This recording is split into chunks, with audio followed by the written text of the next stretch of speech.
রাজধানীর প্রতি ৩টি বিলবোর্ডের ২টিই অবৈধ। বিলবোর্ড স্থাপনে সিটি কর্পোরেশনের নিয়মের তোয়াক্কা করছে না প্রতিষ্ঠানগুলো। অভিযোগ আছে সরকারি দলের প্রভাবশালী কয়েকজন নেতার আত্মীয় স্বজনরা এই ব্যবসা নিয়ন্ত্রণ করছে। তাই অবৈধ বিলবোর্ড ব্যবসার সঙ্গে জড়িতদের বিরুদ্ধে ব্যবস্থা নেয় না সিটি কর্পোরেশন।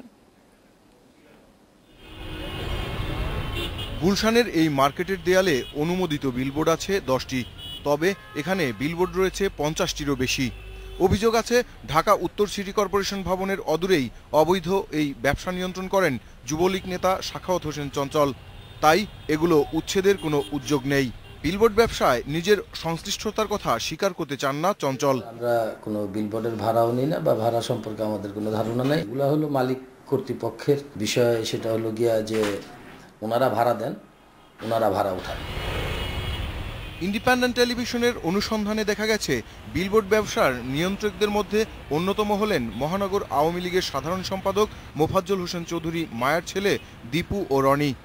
রাজধানীর বিভিন্ন পয়েন্টে ডিজিটাল স্ক্রিন সহ বিজ্ঞাপন বাণিজ্যের বড় অংশ তাদের দখলে।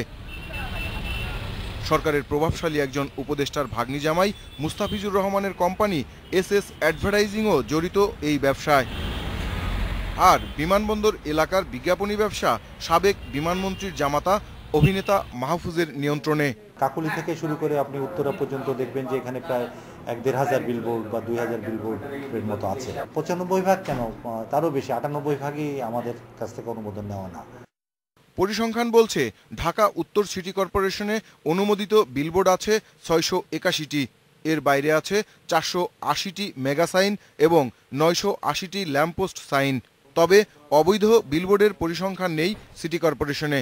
এখানে কিন্তু সমস্যা হচ্ছে যে এখানে রেলওয়ে, তারপরে রোডস, তারপরে আপনার সিভিল এভিয়েশনস থেকে এগুলো পারমিশন দেওয়া হয়েছে।